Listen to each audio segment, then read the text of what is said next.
qui va nous conduire à expérimenter la puissance de Dieu. Nous sommes dans le premier jour de notre programme qui commence le 25. Un programme que nous croyons que Dieu va bénir plusieurs personnes. Dieu va bénir beaucoup d'entre nous. Que cette personne qui va être bénie, ce soit toi, par rapport à tout ce que tu vis, par rapport à ta situation, par rapport à ta vie, par rapport à ta famille, que Dieu se manifeste dans ta vie. Nous allons nous incliner dans la prière, afin que notre Seigneur puisse nous aider, nous accompagner dans ce travail. Père Céleste, nous te bénissons pour ce merveilleux que tu as disposé dans nos maisons, dans nos familles et pour chacun de nous. Nous te rendons toutes les actions de grâce pour ton amour infini, pour ta bonté. Nous te rendons gloire, ô Dieu. Il est écrit que la révélation de ta parole est claire. Elle donne de l'intelligence aux humbles. Alors nous te prions, ô Dieu, que tu nous donnes par le Saint-Esprit de pouvoir accéder à la révélation de ta parole. Merci pour ta bonté. Révélation qui nous anime. Au nom de Jésus. Amen. Amen. Prenons donc nos Bibles dans Actes au chapitre 1 et nous allons lire le même texte que lu hier au culte relatif à l'Ascension. Théophile, j'ai parlé dans mon premier livre, Actes chapitre 1, à partir du premier verset. Théophile, j'ai parlé dans mon premier livre de tout ce que Jésus a commencé de faire et d'enseigner dès le commencement, jusqu'au jour où il fut enlevé au ciel, après avoir donné ses ordres par le Saint-Esprit aux apôtres qu'il avait choisis. L'expression ou le mot ou encore la notion de choisi est très capitale et très importante pour nous, pour que nous sachions que la vie de toute personne sur la terre relève du choix de Dieu. C'est très important de retenir ça. C'est Dieu qui nous choisit de devenir ses fils, de devenir ses filles. Ce n'est pas nous qui le choisissons, mais c'est lui qui nous choisit. Il nous choisit dans des conditions difficiles, dans des conditions abominables, dans des conditions mauvaises et aussi dans des conditions bonnes. Donc ce Dieu-là, notre Dieu, peut choisir le fils d'un président ou la fille d'un président, tout comme peut choisir le fils d'un pauvre ou d'une pauvre. Cela relève du conseil souverain de sa volonté. C'est lui qui avait choisi les apôtres. Il n'y avait pas un concours à cela. Il a juste choisi les apôtres. Après qu'il eut souffert, il leur apparut vivant.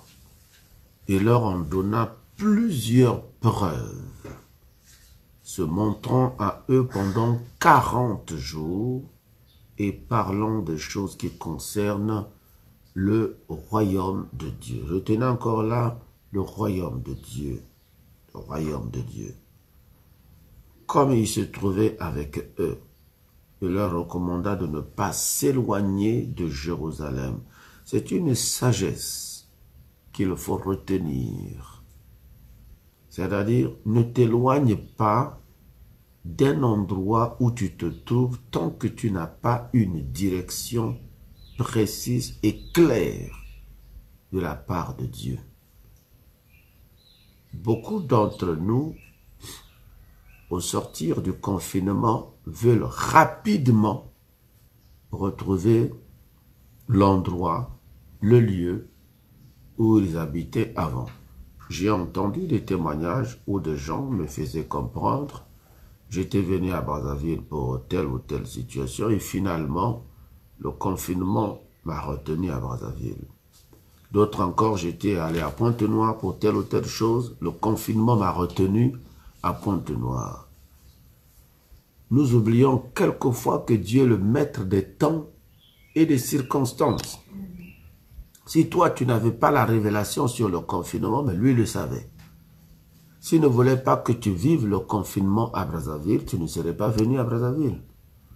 S'il ne voulait pas que tu vives le confinement à Pointe-Noire, tu ne serais pas aussi venu à Pointe-Noire.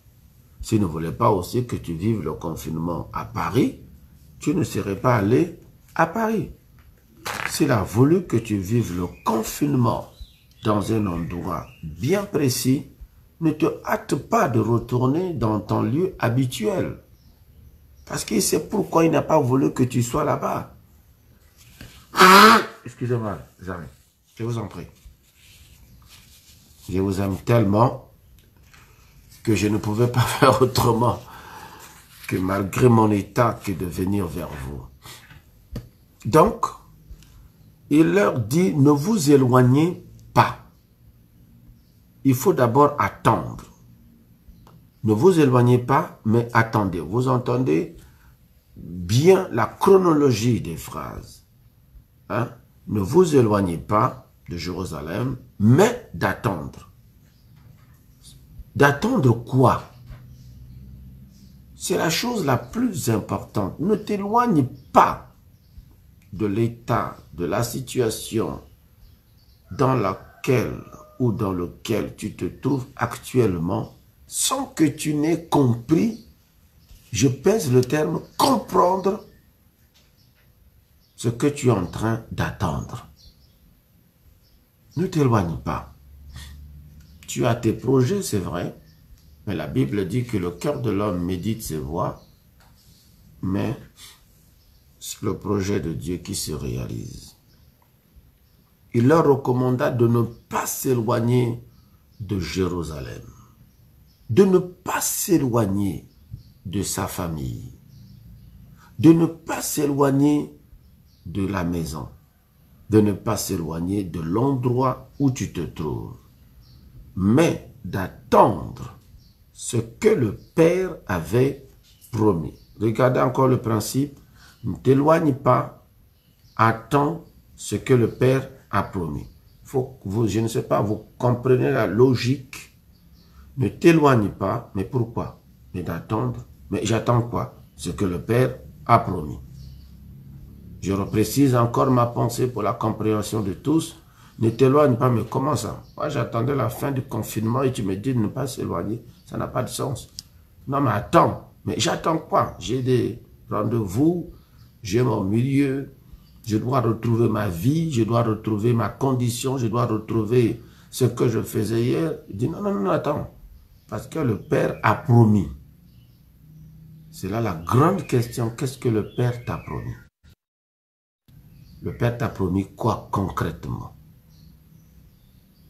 La plupart d'entre nous ont tendance à oublier que dès les premiers jours de notre conversion, une alliance est établie entre le Père et nous. Dès les premiers jours de notre conversion, dès les premiers jours où nous avons donné notre cœur au Seigneur, une alliance s'est établie entre le Père et nous.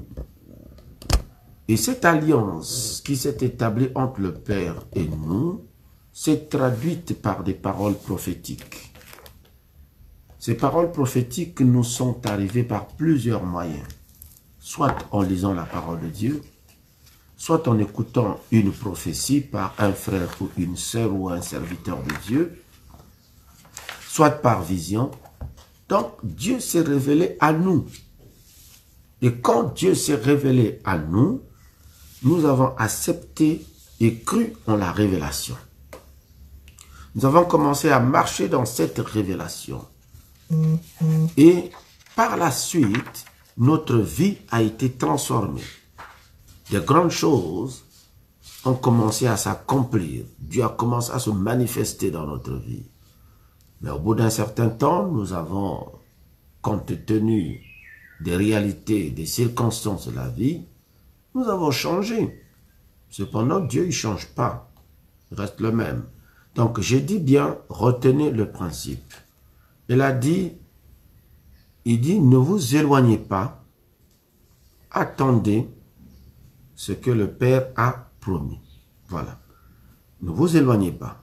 Parce que toute bénédiction de Dieu, n'oublions pas cet élément très capital et très important, toute bénédiction de Dieu est rattachée au temps et à l'espace. Dieu ne peut pas vous bénir en dehors du lieu où il veut vous rencontrer. Je ne connais pas la structure géographique de la ville de Jéricho. Je ne connais pas. Le relief, je ne connais pas. Le paysage, je ne connais pas. Là où je suis là. Je ne sais pas si Jéricho avait un seul accès ou plusieurs accès. Est-ce qu'il y avait plusieurs routes qui conduisaient vers Jéricho? J'en sais absolument rien. Mais si je prends la vie dans laquelle je suis actuellement, dans laquelle je vis, c'est-à-dire à Brazzaville, il y a plusieurs routes pour rentrer dans Brazzaville. Il y a ce que nous appelons la route nationale numéro 1, qui va jusqu'à Kinkala. Donc de Kinkala, vous pouvez rentrer dans Brazzaville. Il y a aussi la route nationale numéro 2, donc la route du Nord. Vous pouvez aussi rentrer dans Brazzaville. Et j'ai appris tout récemment qu'il y a encore une autre route qui va par Mayama là-bas. Vous passez par Mukondo. Vous pouvez aussi rentrer dans Brazzaville.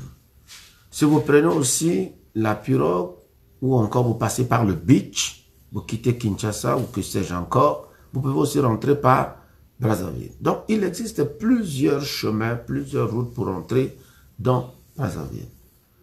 Alors, je ne sais pas qui avait placé Bartimée, parce qu'il est aveugle. Hein. Quand vous êtes aveugle, vous avez besoin d'être aidé par des personnes qui voient. Donc, les personnes qui voient, ce sont ces personnes-là qui vous conduisent.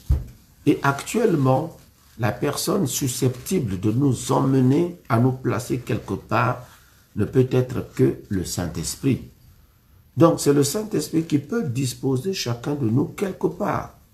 Béni soit le Seigneur, ce jour-là, celles et ceux qui ont eu l'opportunité ou la responsabilité, je ne sais pas si c'était une organisation familiale, de pouvoir placer Bartimée quelque part, et ils ont placé Bartimée exactement sur le passage de notre Seigneur.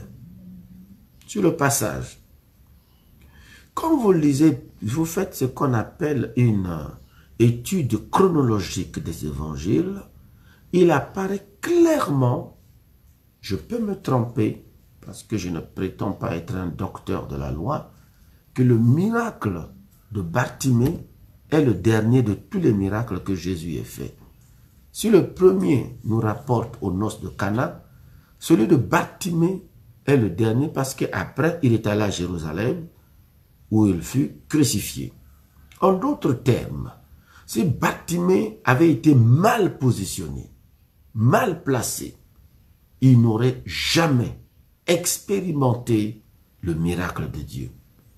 Il n'aurait jamais expérimenté la gloire de Dieu. Votre positionnement dans la société, dans la vie, est très, très importante parce que cela vous permet de rentrer dans votre destinée. Cela vous permet de rentrer dans votre surnaturel. Donc, Bartimée, par la grâce de Dieu, par la sagesse de Dieu, à travers celles et ceux qui avaient l'habitude de le conduire, ce que j'espère en ce qui te concerne, que le Saint-Esprit, au sortir de ce confinement, va t'aider à te positionner. Repositionne-toi par rapport à ton père spirituel, par rapport à ton église, par rapport à tes réalités. Il faut te repositionner. Si jusqu'à ce jour, certainement, tu n'as pas témoigné la gloire de Dieu comme elle se doit dans ta vie, peut-être que tu n'étais pas bien positionné. Il est temps que tu te repositionnes. Vous savez, les réalités de la vie, avec tout ce que l'on traverse, avec les hauts et les bas, nous emmènent quelquefois à nous positionner là où il ne faut pas, à nous retrouver là où il ne faut pas. Mais Dieu, dans son amour infini, nous permet toujours de revenir vers lui. Alors, mon ami, mon frère, ma sœur, je t'en conjure, au nom de notre Seigneur Jésus-Christ, repositionne-toi à partir de ce jour, de ce matin. Le Seigneur a voulu que ce soit toi, certainement, qui écoute ce message. Pas quelqu'un d'autre, mais toi.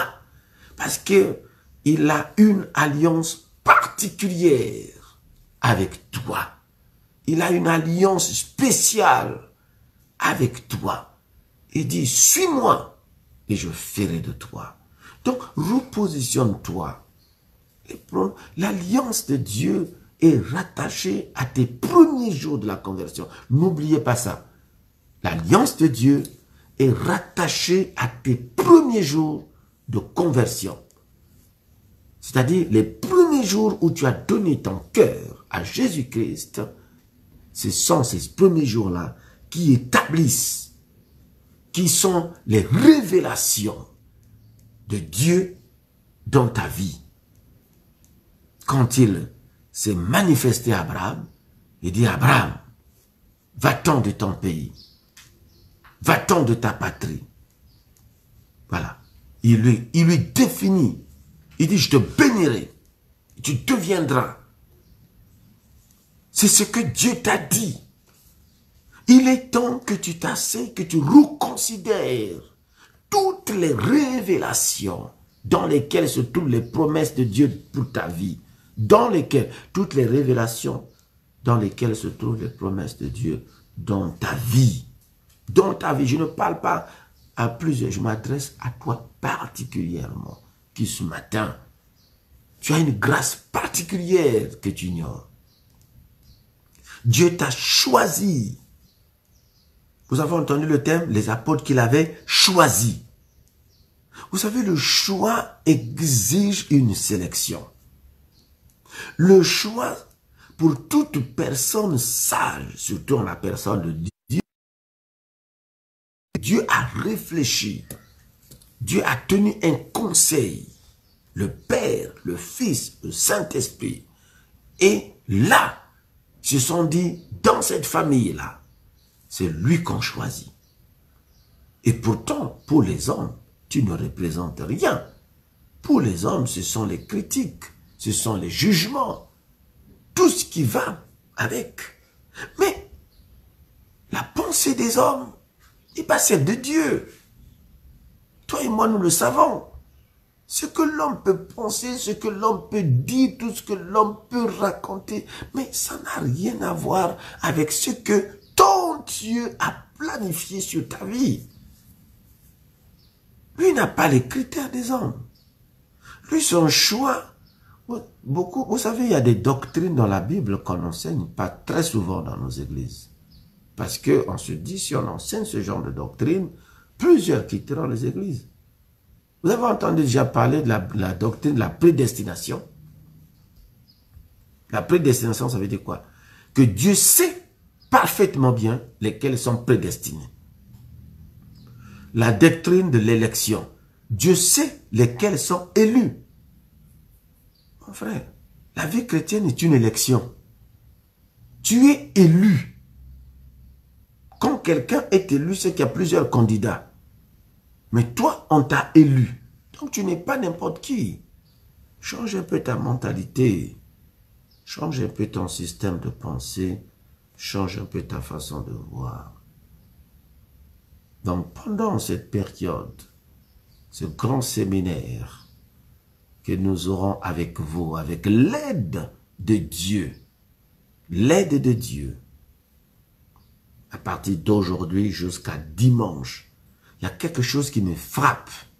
C'est que le mois de mai s'arrête aussi un dimanche. Pour que à partir de lundi 1er, selon le calendrier grégorien, le calendrier civil que nous utilisons, que le lundi, qui est le premier jour de la semaine, le lundi 1er, soit aussi le premier jour du mois. Ça veut dire que d'ici jusqu'à dimanche, tu disposes de 7 jours. 7. Vous savez ce que ça veut dire 7? N'oublie jamais que la première fête juive, c'est le sabbat. Le sabbat veut dire simplement ce qui est réservé uniquement pour Dieu. Ce qui est mis à part pour Dieu. Donc, en d'autres termes, lorsque tu rentreras dans le sabbat de dimanche 31, qui correspond à la Pentecôte, qui effectivement nous introduit dans la naissance de l'Église, tu es en train maintenant de vivre un nouveau départ, des nouvelles choses. Selon notre thème du séminaire, une nouvelle vague de l'onction pour de nouvelles choses. Permettez que je continue encore la lecture. S'il y a des choses que je devrais encore développer, j'en ferai tout à l'heure, ou ce soir ou demain. Mais d'attendre, vous voyez l'expression, mais d'attendre ce que le Père avait promis. Attendre. Vous entendez l'expression attendre. Alors, que dit la parole de Dieu? Que si la promesse est tarde, tu dois faire quoi? Tu dois attendre. Ce qui fait que beaucoup d'entre nous, nous sommes incapables de pouvoir entrer dans la bénédiction de Dieu, c'est l'impatience. Nous n'avons pas la capacité d'attendre le miracle de Dieu. Nous n'avons pas la capacité d'attendre la restauration, le rétablissement, la guérison. Aujourd'hui, plusieurs, surtout notre jeunesse actuelle, surtout la génération actuelle, c'est une des qualités qui leur manque, la capacité d'attendre. Parce que attendre veut dire supporter. Attendre veut dire être patient. Beaucoup n'ont pas la capacité d'attendre. Parce que nous sommes dans un monde où tout va très vite. Les gens veulent du tic au tac, c'est-à-dire quand je dis Seigneur, donne-moi une voiture, paf, la voiture arrive. Seigneur, donne-moi un mariage et puis le mariage arrive. Seigneur, donne-moi le voyage et puis le voyage arrive. On n'a pas cette capacité d'attendre. Parce que le problème de Dieu, ce n'est pas tant ce que nous demandons qu'il ne peut pas nous donner. C'est plutôt la gestion et la capacité de gérer ce qu'il nous donne. Parce qu'il dit, bon, d'accord, mon fils, tu veux un mariage, je veux te le donner. Mais tu n'es pas en mesure de gérer un mariage. Tu veux un ministère, je te l'ai déjà donné. Mais ce n'est pas encore le moment parce que tu n'es pas capable de gérer un ministère. C'est la question de la gestion. Ce qui détruit nos nations, nos églises, nos vies, ce n'est pas tant notre incapacité à créer. Ce n'est pas notre incapacité à inventer ou à initier. Nous avons des hommes et des femmes qui ont beaucoup de capacités. Mais notre faiblesse, notre difficulté, c'est l'incapacité dans la gestion. Parce qu'il nous manque la maturité. Parce qu'il nous manque la patience. C'est pourquoi il dit, attendez. Attends.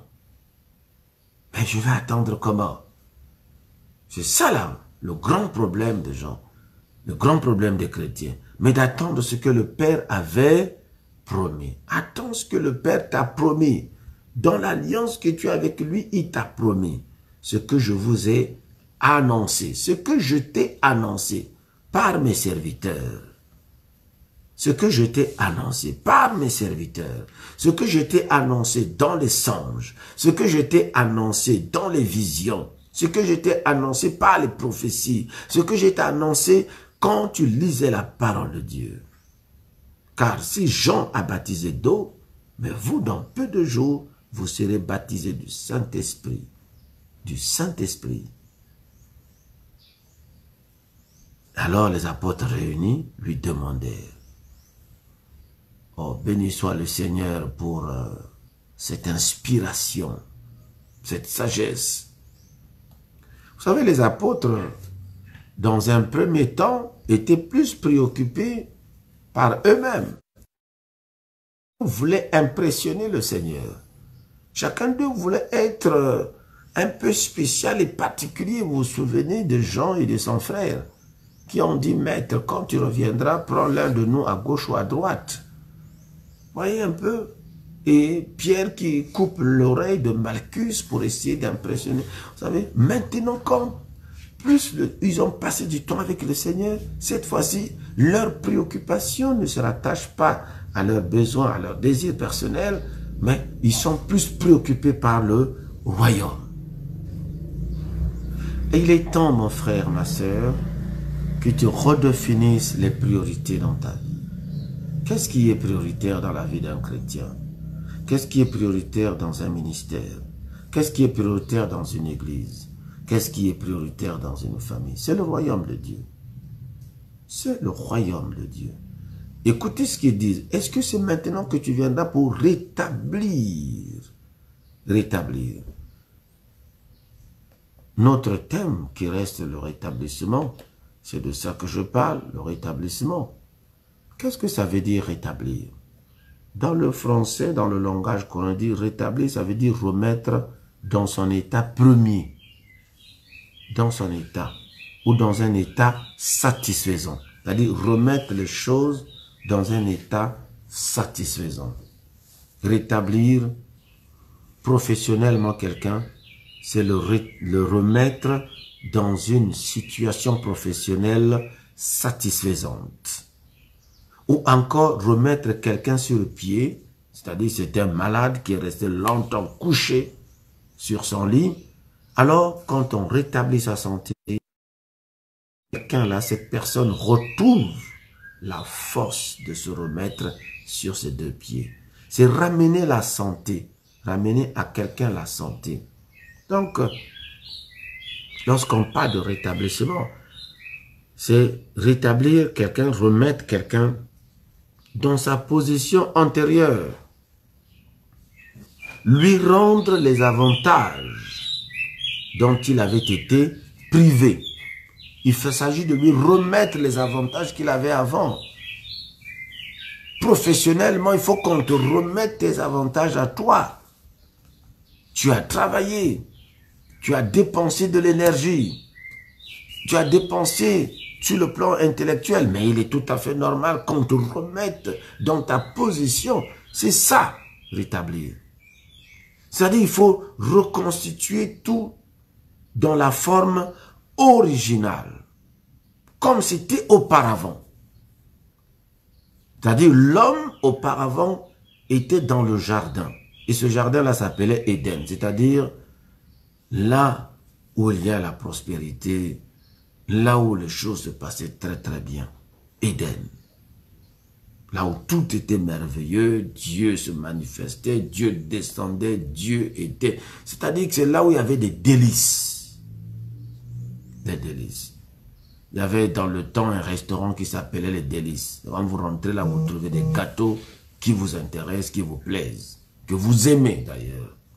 Donc, pour rétablir ton mariage dans les délices, rétablir ta vie dans les délices, rétablir toutes choses. Mais qu'est-ce qu'on doit rétablir? Moi, je crois que le plus grand rétablissement qui doit s'opérer dans la vie d'un homme est avant tout un rétablissement spirituel. Parce que tout le reste, c'est la conséquence du rétablissement spirituel. 1 Jean, pour ne pas dire 3 Jean, je veux que tu prospères comme prospère l'état de ton âme. 3 Jean. L'ancien Agaïs, le bien-aimé, que j'aime dans la vérité. Bien-aimé, je souhaite que tu prospères à tous égards et sois en bonne santé comme prospère l'état de ton âme. J'ai été fort réjoui lorsque des frères sont arrivés et ont rendu témoignage de la vérité. C'est pourquoi moi j'ai donné à mon ministère actuellement le nom de la vérité. Et ont rendu témoignage de la vérité qui est en toi. La vérité qui est en toi. Mais c'est qui la vérité? C'est le Christ. De la manière dont tu marches dans la vérité qui est en toi, et de la manière avec laquelle, oh, que Dieu soit béni, avec laquelle tu marches dans la vérité. Je n'ai pas de plus grande joie que d'apprendre que mes enfants marchent dans la vérité. Je n'ai pas de plus grande joie que d'apprendre, toi mon fils qui me suis actuellement, toi ma fille qui me suis actuellement, que vous marchez dans la vérité. Bien-aimé, tu agis fidèlement dans ce que tu fais pour les frères et même pour des frères étrangers. C'est-à-dire, il faisait tellement du bien, des largesses, de la libéralité. Moi, je dis à celles et ceux qui sont dans mon programme actuellement que notre travail est basé sur Ésaïe 58. Le jeûne d'Ésaïe 58, si vous regardez très bien les profondeurs de ce texte, il y a deux choses qui ressortent de là. C'est-à-dire, pendant cette semaine, vous devez développer deux choses. Une, la sanctification. Deuxièmement, c'est les largesses, la libéralité, la générosité. Il faut donner, c'est très important. Alors donc Gaius, nous ne connaissons pas son statut social à cette époque-là, mais c'est quelqu'un qui soutenait beaucoup de frères. Il soutenait beaucoup de frères. Ça, c'est le manuel biblique de Hallé, qui retrace un peu souvent les contextes historiques de la plupart des livres bibliques, afin de permettre à celles et ceux qui sont appelés à étudier la Bible de comprendre exactement les contextes historiques dans lesquels ces livres ont été écrits. Donc Gaius est une personnalité à cette époque. C'est une personne à travers laquelle Dieu se manifestait pleinement. Donc, qui avait accepté Jésus-Christ par la prédication de l'apôtre Jean, et une fois que cette personne avait accepté le Christ, elle avait compris que son rôle consistait justement à soutenir des frères et sœurs qui sont dans les difficultés. C'est comme je le dis très souvent, la plupart d'entre vous le savent, que l'évangile que vous entendez, que vous recevez maintenant est gratuit, mais l'évangélisation n'est pas du tout gratuite. Nous le savons très bien. Pour que vous me suivez, il y a tout un processus, il y a tout un système, il y a toute une organisation à travers laquelle il nous faut d'être soutenus. Voilà, vous comprenez de quoi je veux. Donc, il dit au verset 5, « Bien-aimé, tu agis fidèlement dans ce que tu fais pour les frères et même pour des frères étrangers. Et même pour des frères étrangers, lesquels ont rendu témoignage de ta charité. » Hein, ils rendent témoignage de ta charité. Hein, s'il te plaît, il est temps aussi que tu soutiennes d'autres ministères, d'autres églises, que tu soutiennes les œuvres de Dieu. N'oublions pas ça. N'oublions pas la charité. La parole de Dieu dit, même lorsque il y a eu cette rencontre entre Paul et les autres apôtres, que vous lirez notamment dans Galates chapitre 1 et Galates chapitre 2, les apôtres que Paul rencontre à cette époque-là, ceux qui ont marché avec le Seigneur, lui ont dit, seulement prends soin des pauvres, soutiens l'œuvre, soutiens l'œuvre. Voilà. Donc, il dit, cet homme Gaius, il soutenait, il assistait. Parce que c'est ça la vraie religion. C'est ça le vrai christianisme. On ne peut pas être dans ce programme. Je vous répète que nous sommes dans un programme à partir d'aujourd'hui. Nous sommes dans un programme où j'interviendrai le matin et le soir. Le thème reste le rétablissement. Ça veut dire quoi? Je fais toutes choses nouvelles. Dieu va faire toutes choses nouvelles. Mais les premières choses que Dieu doit opérer dans la vie d'une personne, c'est la transformation intérieure ayant un impact, une influence sur l'extérieur de quelqu'un. Parce que si l'intérieur n'est pas transformé, si les choses nouvelles ne se produisent pas à l'intérieur d'une personne, tout ce qui va se passer dans l'extérieur ne tiendra pas longtemps. Ça ne tiendra pas longtemps. La preuve, Dieu t'a donné un travail. Le travail, c'est extérieur. Tu as eu un grand salaire, c'est extérieur. Mais comment tu as géré ce travail et ce salaire? Tu vois très bien. Si tu l'as mal géré, ce n'est que parce que ton intérieur ne correspondait pas au positionnement extérieur dans lequel Dieu t'avait placé. C'est pourquoi ne sois pas pressé de chercher l'extérieur. Cherche plutôt que les choses nouvelles s'opèrent en toi. Selon Galates, chapitre 2, la Bible dit quoi? Je voudrais que nous revenons là. Donc Galates, chapitre 2, hein, mon ami.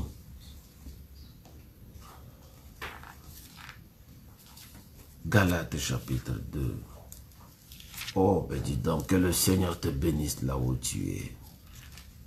Car, moi, il y a un verset qui me...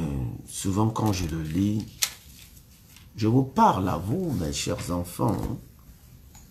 Pas mes enfants, vous n'êtes pas mes enfants, mais les enfants du Seigneur et les enfants de la foi, les enfants spirituels.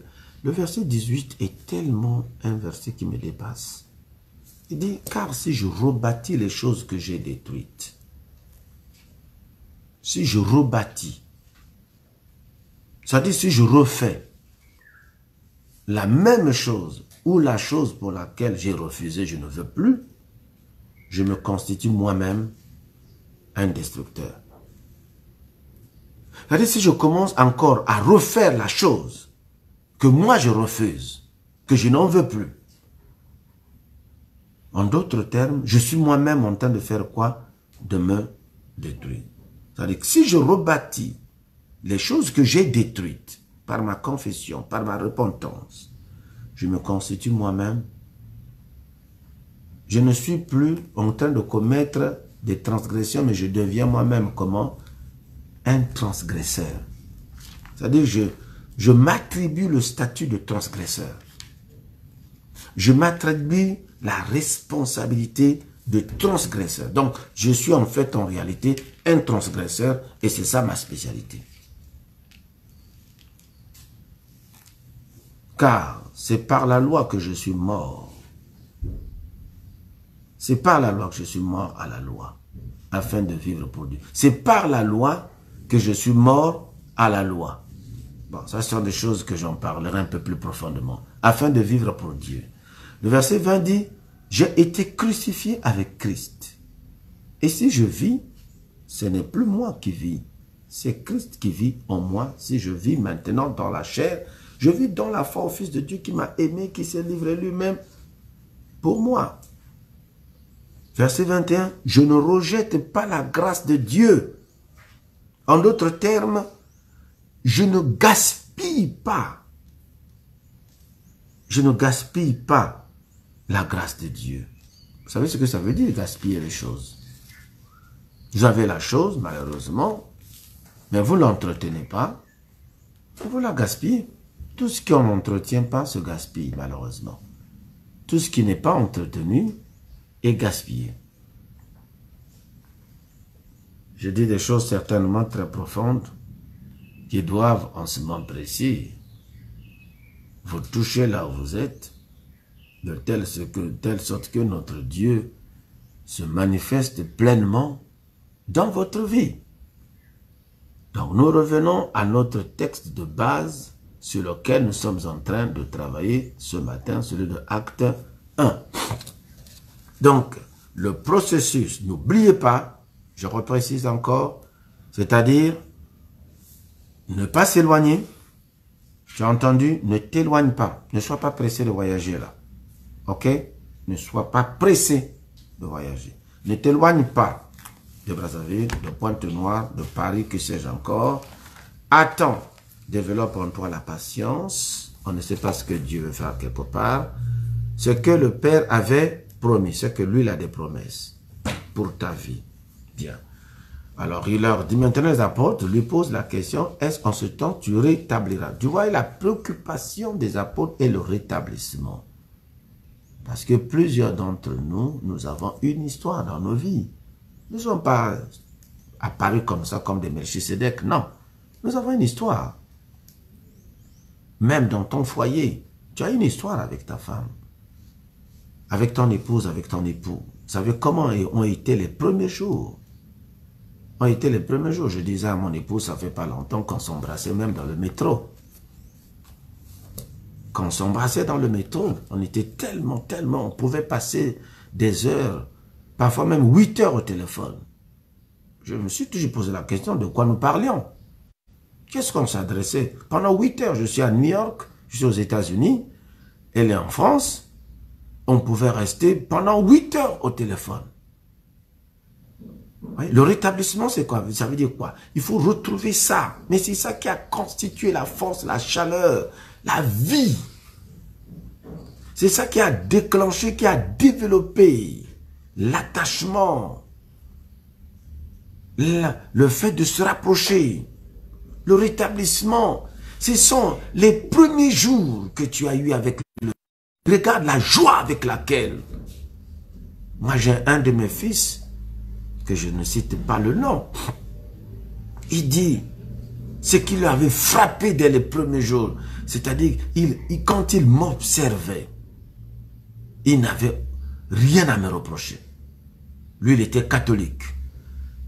Il dit, il ne peut pas trahir sa foi catholique. Je ne suis pas en train de dire à quelqu'un de trahir sa foi catholique. Non, ce n'est pas le plus important ici. Rassure-toi. Et même toi et moi, nous avons voyagé ensemble pour aller jusqu'à Evo. Je ne sais pas si tu as trouvé quelqu'un là. Voilà. On a été ensemble. Même monsieur l'abbé, on était ensemble. Non, ce n'est pas les dénominations qui nous sauvent. Mais il y a quelque chose, il me dit, qui émanait de toi, qui dégageait de toi. C'est-à-dire, quand on te voyait, tout ce qu'on pouvait faire, c'est se convertir. Accepter Jésus. Voilà les premiers jours. Et toi aussi, tu as eu ces premiers jours. La chaleur, la soif, la faim de connaître le Christ. En fait, le rétablissement, c'est ça. C'est ça le rétablissement. C'est ça le rétablissement. Si tu ne le sais pas, c'est ça le rétablissement.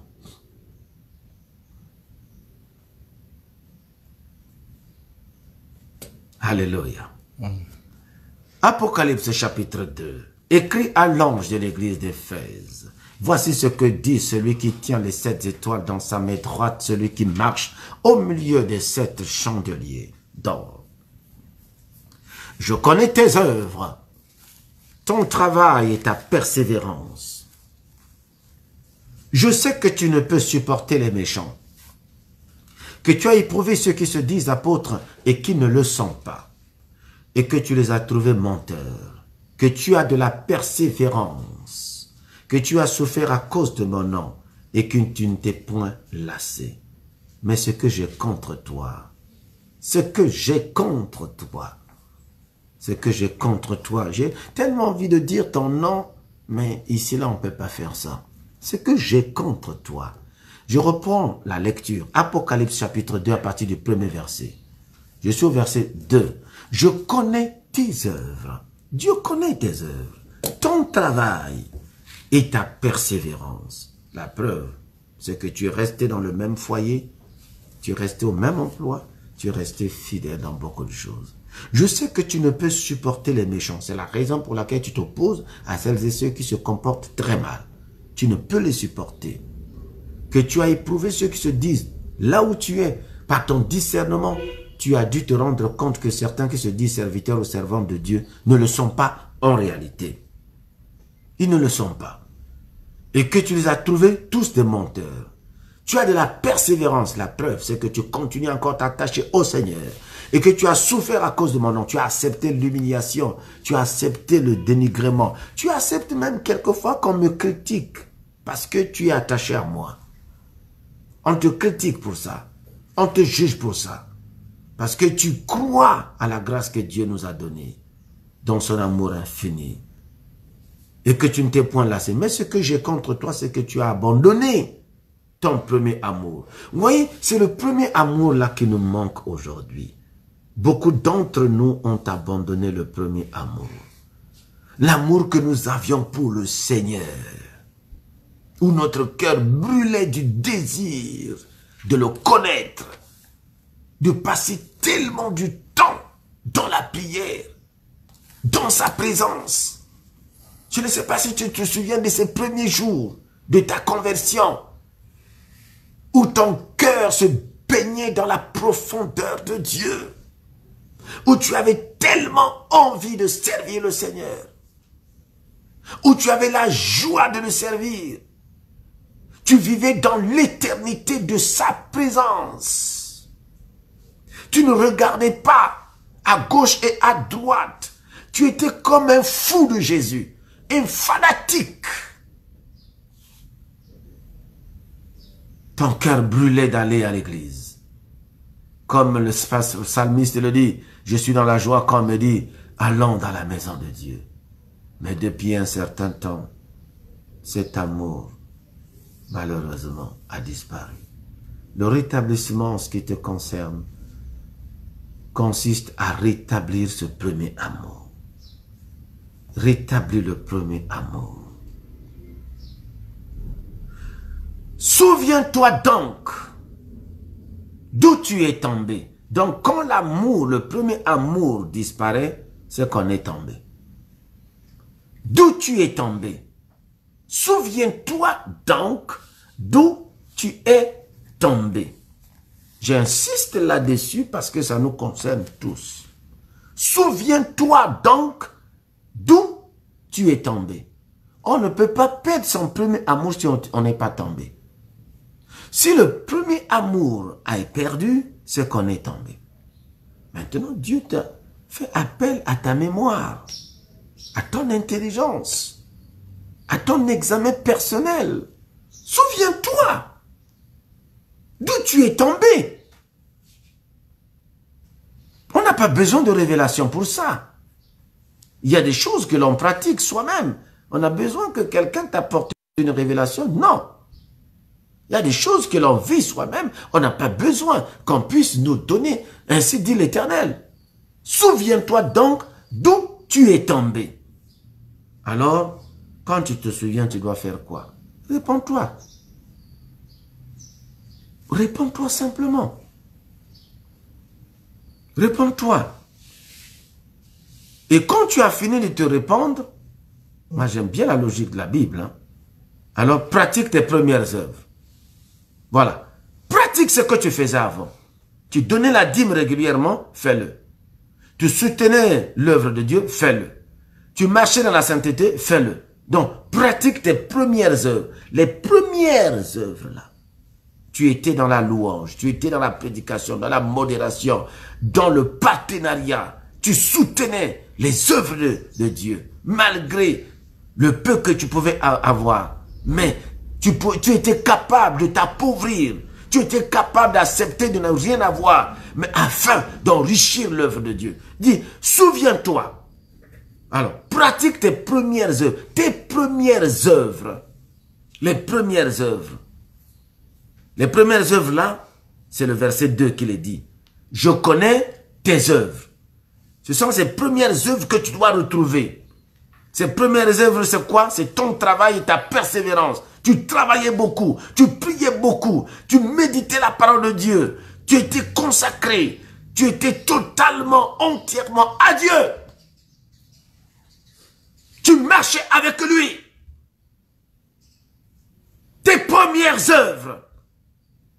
Tes premières œuvres, mon frère, ma soeur. Où ton alliance avec lui était authentique. Authentique. Quand bien même on pouvait t'empêcher d'aller prier, non, tu étais capable de résister. Souviens-toi. Souviens-toi. Ton Père, ton Dieu, te parle prophétiquement par ma bouche ce matin. Souviens-toi de tes premières œuvres. Tu as commencé à écouter. Tu as commencé depuis un certain temps. Dieu ne t'avait pas appelé par rapport à ces gens. Dieu ne t'a pas appelé par rapport à tout ce que tu as aujourd'hui. Souviens-toi. Ne pense pas que Dieu ne sait pas que tu as des charges. Ne pense pas que Dieu ne sait pas que tu as des responsabilités. Ne pense pas que Dieu ne sait pas que tu as une vie à entretenir. Il le sait parfaitement bien. Est-ce qu'il t'a abandonné? Il t'a ouvert les portes dans des familles où tu ne t'attendais pas. Il t'a quelquefois soutenu à travers des personnes que tu ne t'attendais pas. Il est resté fidèle. Fidèle. Il a pourvu à tes besoins. Tu as eu le pain, tu as eu le fromage, tu as eu de la viande. Les corbeaux sont venus t'alimenter dans le lieu où tu te trouves. Aujourd'hui, tu as un père, tu as une mère. Souvent, je dis à mes enfants ici, vous ne savez pas ce que ça veut dire se réveiller le matin, dire bonjour maman, bonjour papa. Vous ne savez pas ce que cela veut dire. Par lui, tu peux te dire aujourd'hui, je suis dans une famille. L'adoption et la naissance naturelle n'ont aucune différence. Le statut reste le même. Jésus est naturellement le Fils de Dieu. Nous aussi, nous sommes les fils adoptifs. Le Père n'a jamais mis une différence entre son Fils et nous.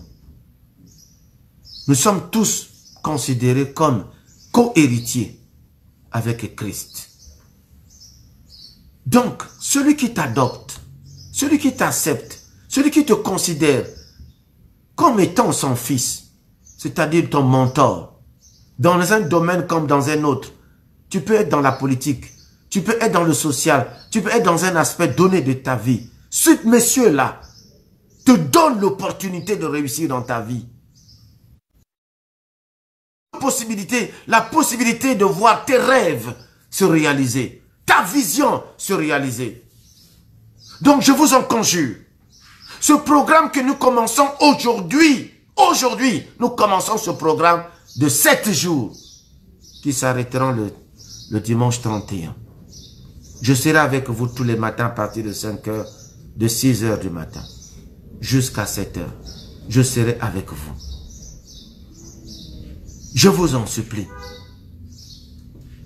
Dieu a un plan de paix pour toi. Dieu a un plan merveilleux pour toi. Dieu a un plan de bénédiction pour toi. Pas un plan de malédiction. Mes chers enfants, je vous en conjure. Souvenez-vous, en 2002, lorsqu'il y a eu la division dans mon église et dans mon ministère, vous étiez tous, quand je vous regardais, je vous observais. La chose qui vous animait, c'est l'amour pour l'œuvre de Dieu. Vous n'avez rien. Vous étiez même capable même d'arracher vos yeux pour me les donner. Pour que l'œuvre continue d'exister. Tellement que vous aimez le Seigneur. Tellement que vous étiez attaché au Seigneur. Alors que vous n'avez rien. Vous étiez que des simples pauvres élèves, étudiants, ainsi de suite. Quand je vous regardais, vous vous souvenez, les dîmes, les offrandes, un dimanche, 3500. Parfois je pleurais, mais le Seigneur me dit non. Ces enfants-là t'aiment. Ces enfants-là m'aiment. Ces enfants-là aiment l'œuvre de Dieu. À travers eux, je vais me manifester.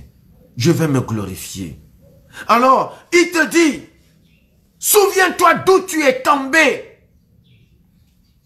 D'où tu es tombé.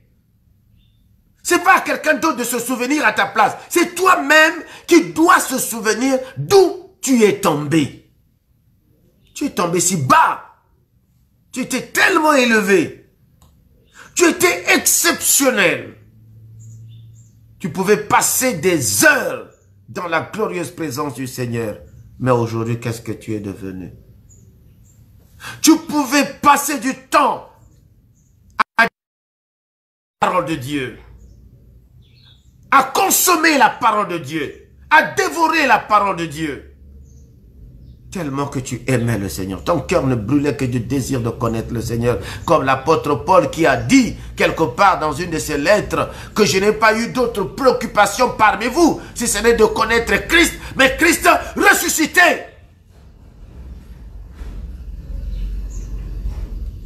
Où sont tes œuvres? Où sont ces premières œuvres? Pratique tes premières œuvres. Celles qui sont rattachées à ton alliance avec ton Dieu. rattaché à ton alliance avec lui, où tu lui as dit, si tu me bénis, Seigneur, je m'occuperai de toi. Anne a dit, si tu me donnes un fils, je te le redonne. Pratique tes premières œuvres. Pratique ça. Et il y a un avertissement très solennel de la part de Dieu. Très sévère. Sinon, c'est-à-dire si tu ne reviens pas pour pratiquer tes premières œuvres, sinon, je viendrai à toi. Je viendrai à toi. Et j'ôterai ton chandelier de sa place. Le chandelier, c'est le Saint-Esprit. Ça veut dire quoi? Que Dieu te retire le Saint-Esprit. Or, si Dieu retire le Saint-Esprit dans quelqu'un, tu tombes dans le blasphème, il ne te reste simplement que d'aller en enfer. Je retirerai, je vais, sinon j'ôterai ton chandelier de sa place. À moins que tu ne te répandes. Ce Dieu, ce qui le caractérise, c'est qu'il nous donne toujours la possibilité et le temps de se repentir. Il nous donne le temps de se repentir. Tu as pourtant, ce qui est bon avec Dieu, ce que j'aime, c'est que non seulement qu'il peut regarder nos faiblesses, mais il voit toujours en nous aussi des qualités. N'oublie pas qu'en toi, il y a tellement de qualités. Si j'ai parlé mal de toi, pardonne-moi. Si j'ai dit des choses négatives sur toi, pardonne-moi. Tu vois, en même temps, il est sévère, en même temps, il reconnaît les qualités de l'église d'Éphèse. Il dit, tu as pourtant ceci. C'est ce que tu es, les œuvres de Nicolaïte. Œuvres que je hais aussi. Donc, il y a quelque part en toi des choses où Dieu est d'accord avec toi. Ce qui fait sa fierté devant les hommes. Il dit, ça, celui-là c'est mon serviteur. Celle-là c'est ma servante. Donc, bien que le jugement de Dieu soit sévère, appelant l'église d'Éphèse à la repentance, mais il reconnaît. C'est-à-dire, au-delà de tout, Dieu reconnaît que tu es un homme généreux, un homme gentil, humble. Il reconnaît beaucoup de qualités en toi. Voilà, que celui qui a des oreilles entende ce que l'Esprit dit ce matin. Si tu as des oreilles pour entendre, entends. À celui qui vaincra. Parce qu'il s'agit d'un combat. Un combat sur soi-même. Pas un combat d'aller arracher le mari de l'autre. Ou la femme de l'autre. Ce n'est pas un combat pour arracher la promotion de quelqu'un là où tu travailles. Non, non, non, c'est pas ça. À celui qui vaincra. Le vrai combat, c'est sur soi-même. Il s'agit de vaincre, de combattre les mauvais caractères, les mauvaises habitudes que nous avons. À celui qui vaincra. Le vrai combat, c'est celui-là. Le vainqueur, c'est celui qui réussit à combattre son orgueil pour devenir humble. Si tu parviens à cette où tu peux maîtriser ton corps, tu peux assujettir ton corps, tu peux parvenir dans la dimension où ce n'est plus toi qui vis, mais c'est Christ qui vit en toi. Alors, mon ami, tu as atteint un niveau exceptionnel. Le niveau dans lequel Saint Paul s'exprime. Permettez que je le lise encore. Si quelqu'un est en Christ, il est une nouvelle créature. 2 Corinthiens chapitre 5 verset 17. Si quelqu'un est en Christ, je vais commencer à partir du verset 16. Ou le verset 14 si vous voulez. Car l'amour de Christ nous presse. Parce que nous estimons que si un seul est mort pour tous, tous donc sont morts.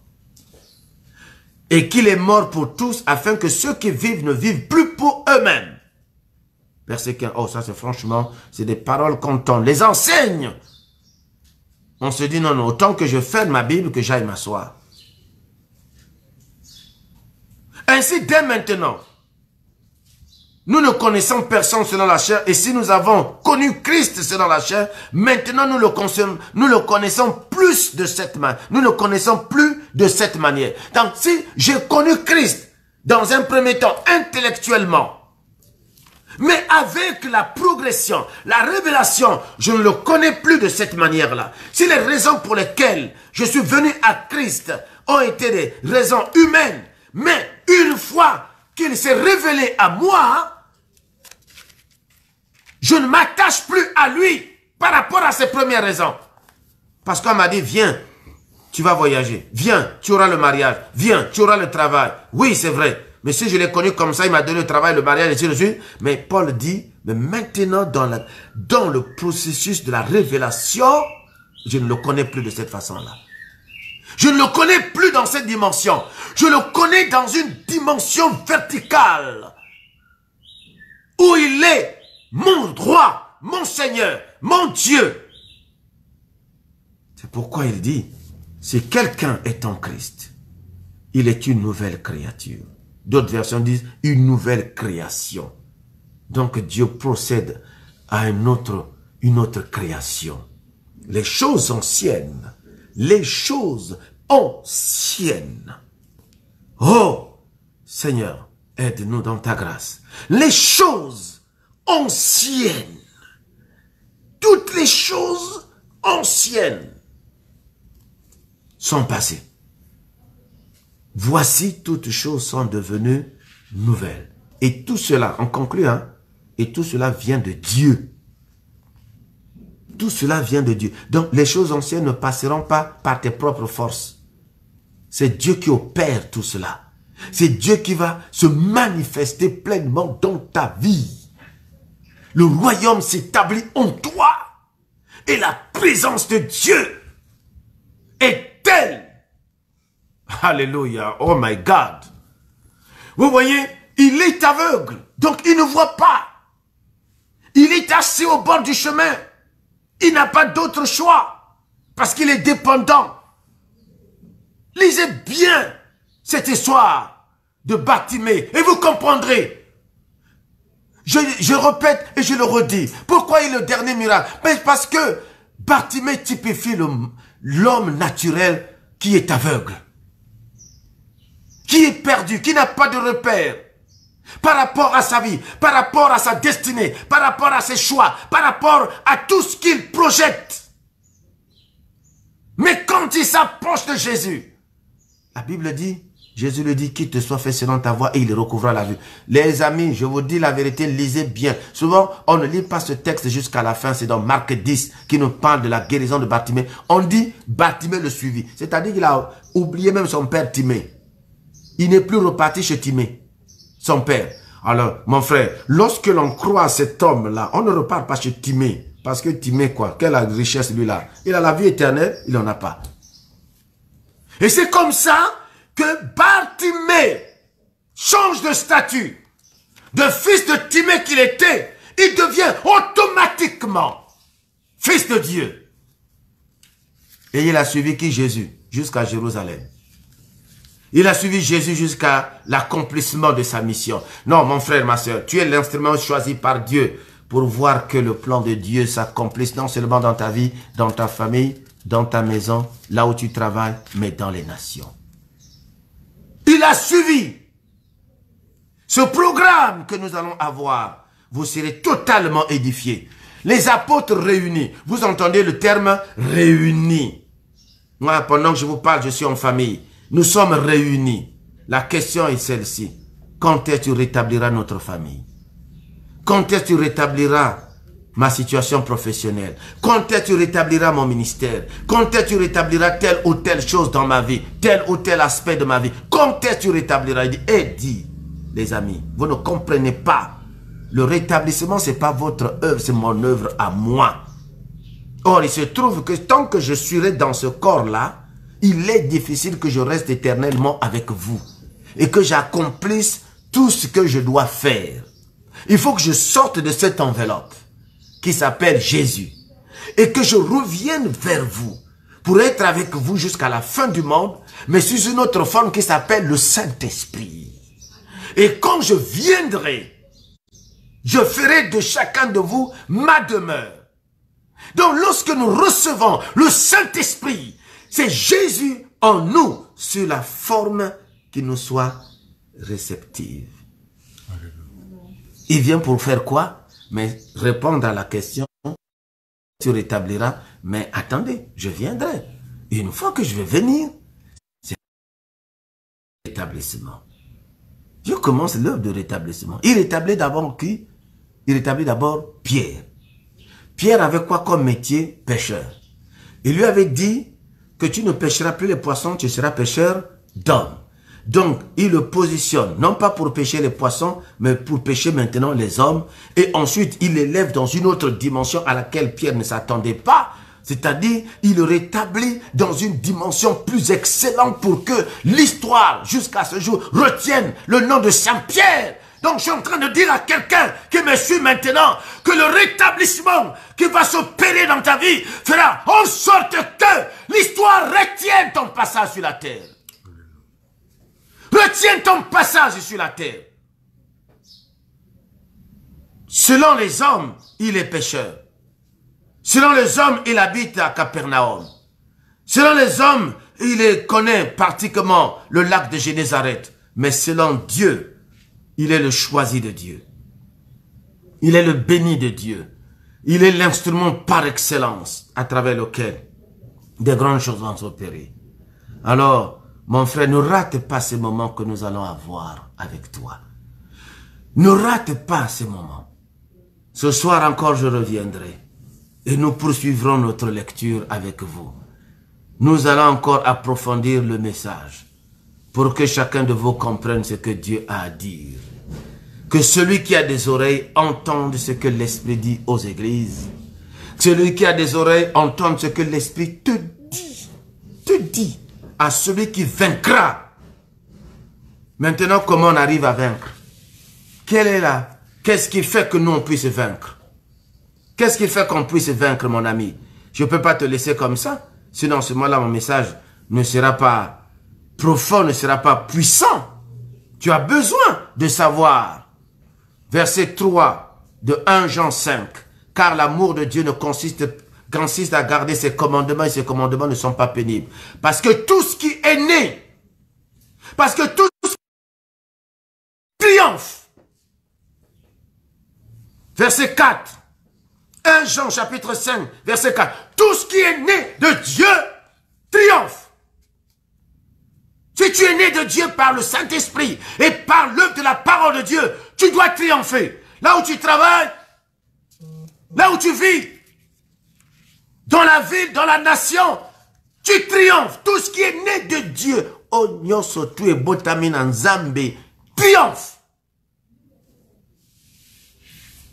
Triomphe. Tout ce qui est né de Dieu triomphe. Du monde. Tout ce qui est né de Dieu triomphe du monde. Du monde de la sorcellerie, de l'occultisme, des pratiques occultes. Tout ce qui est né de Dieu triomphe. Ne perds pas ton temps par rapport à ces malheureux qui passent tout leur temps dans les cimetières, dans les tombes, dans les incantations, dans les pratiques. Toi, tu es né de Dieu. Surtout si tu es mon fils dans la foi. Laisse-moi te dire que je n'ai jamais touché à ces choses. Je ne connais même pas le chemin. Donc, si j'ai pu te parler de Christ, je t'ai pris, je t'ai plongé dans l'eau. Ah, mon frère. Toi, tu n'atteindras pas. Jamais. Jamais. Je scelle les choses. Je sais ce que je fais avec Dieu. Je connais mon alliance avec lui. Je sais ce qu'il a mis en moi. Et vous le savez aussi, ce qu'il a mis en moi. Tout ce qui est né de Dieu triomphe du monde. Et la victoire qui triomphe du monde, c'est notre foi. Notre foi. Tu entends? La victoire qui triomphe, c'est ta foi. Il est temps que tu ne penses plus négativement sur ta vie. Il est temps. Alors, mon cher frère et ma chère sœur, il est temps. Quand tu regardes, je vais te donner le secret. Hein? je vais te donner le secret. Excusez-moi parce que votre papa est un peu souffrant en ce moment. Hein? Je deviens un peu vilain, c'est pas normal. Hein? Regarde, tu es avec moi là, mon frère? Je te donne le secret de la foi. Je te donne maintenant le secret de la foi. Genèse chapitre 13, je conclus par là. Verset 14. L'Éternel dit à Abraham, après que Lot se fût séparé de lui, après qu'il y ait eu la séparation, il faut se séparer, hein? Il y a des choses qu'il faut se séparer. L'Éternel dit à Abraham, après que Lot se fût séparé de lui, il dit, lève les yeux, c'est la vision. Lève les yeux, c'est la vision. Mon cher frère, Dieu ne t'a pas mis là où tu es là parce que tu n'as pas de vision. Si Dieu t'a placé dans la position que tu as actuellement dans la société, c'est que tu as une vision. Quand Dieu appelle quelqu'un, il lui donne une vision. Et quand Dieu donne la vision, il donnera la provision. Il dit, lève les yeux. Et du lieu où tu te trouves, hein, où tu es là. Lève les yeux, là où tu es là où tu habites, là où tu vis. Si tu es au Congo, tu es à Brazzaville, tu es à Pointe-Noire. Il dit, de là où tu es, maintenant il dit, regarde. Mais jusqu'ici, tu n'as pas compris le secret. L'homme de Dieu, à cruche d'eau, il va te donner le secret. Il dit, regarde. Regarde vers le midi, vers l'Orient et l'Occident. Maintenant il dit, tout ce que tu vois. Et il dit, regarde, mais maintenant ce que tu vois. Alléluia. Tu comprends ce que je suis en train de dire? Ce que tu regardes ne signifie pas ce que tu vois. Yes. Tu peux regarder sans voir. Mais il est temps que tu regardes, mais que tu puisses aussi voir. Mais Dieu ne te donne pas ce que toi tu regardes. Mais Dieu te donne ce que toi tu vois. Alléluia. Car tout ce que tu vois, je le donnerai maintenant. Donc, si tu regardes ta femme, comment tu la vois? Tu regardes ton mari, comment tu le vois? Tu regardes tes enfants, comment tu les vois? Ce que toi tu vois dans ce que tu regardes, c'est ce que toi tu obtiens. Yes. Alléluia. C'est-à-dire quand tu regardes, mais tu vois quoi? Si tu vois que ça ne marche pas, si tu vois qu'il n'y a pas d'argent, si tu vois que c'est le coronavirus, si tu vois que c'est le Covid-19, si tu vois que c'est sale, c'est par-ci, ça ne marche pas. Mais c'est ton problème. Il t'a dit regarde. Mais maintenant, ce que tu vois, c'est quoi? Or, ce que tu vois est rattaché à ce qu'il t'a dit avant. Lève tes yeux et vois.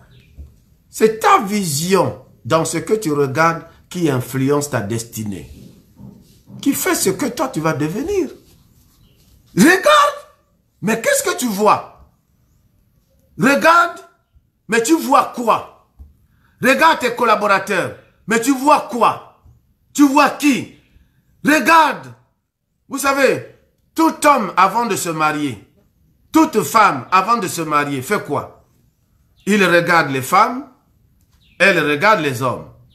Mais c'est celui qu'il voit, qui finit par devenir qui? Son épouse. Hein? Vous voulez encore que je vous le prouve? Si vous voulez que je vous le prouve encore. Mais il n'y a pas de souci. Je suis là pour vous aider. Je suis là pour vous le dire. Verset 18 de Genèse 2. L'Éternel Dieu dit, il n'est pas bon que l'homme soit seul. Je lui ferai une aide semblable à lui.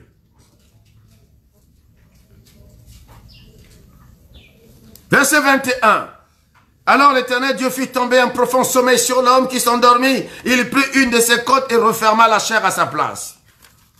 Verset 22. L'Éternel Dieu forma une femme de la côte qu'il avait prise de l'homme et il l'amena vers l'homme.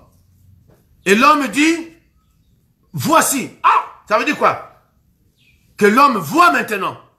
Il dit, ah, cette fois-ci, c'est celle qui est os de mes et chair de ma chair. On l'appellera comment? Femme. Parce qu'elle a été prise de qui? De l'homme. Entre-temps, l'homme regardait les êtres vivants. Hein? L'Éternel Dieu forma l'homme de de la terre, tous les animaux des champs et tous les signes, il les fit venir vers l'homme pour voir comment il les appellera, afin que tout être vivant portant le nom que lui donnerait l'homme. Donc, les animaux défilaient, les êtres défilaient, mais quand il regardait, mais lorsqu'il a regardé un autre être, en sortant de son sommeil, il dit, oh, cette fois-ci là, celle-là c'est l'os de mes os, chair de ma chair, on l'appellera comment? Femme. Pourquoi? Parce qu'elle a été prise de l'homme, parce que tout ce qui sort de toi, c'est ça ta vision. Et ta vision, n'oublie jamais que dans Ézéchiel est écrit que les temps viendront, toutes visions seront accomplies. Bien-aimés, merci parce que vous avez été patients. Que Dieu vous bénisse dans vos maisons respectives. Je crois que lorsque nous arriverons le dimanche prochain pour conclure ce message sur le rétablissement, la gloire de Dieu vous accompagnera. Vous recevrez une onction particulière dans vos familles respectives et dans vos vies. J'y crois fermement. Soyez bénis au début de cette semaine, au début de cette journée. Soyez bénis par la grâce de Dieu. Soyez bénis par la présence du Saint-Esprit. Au nom de Jésus-Christ. Je vous aime de tout mon cœur. Soyez bénis. Que le Seigneur vous accompagne tout au long de cette journée. Et que toute la gloire lui soit rendue. Au nom de Jésus-Christ. Amen. Amen.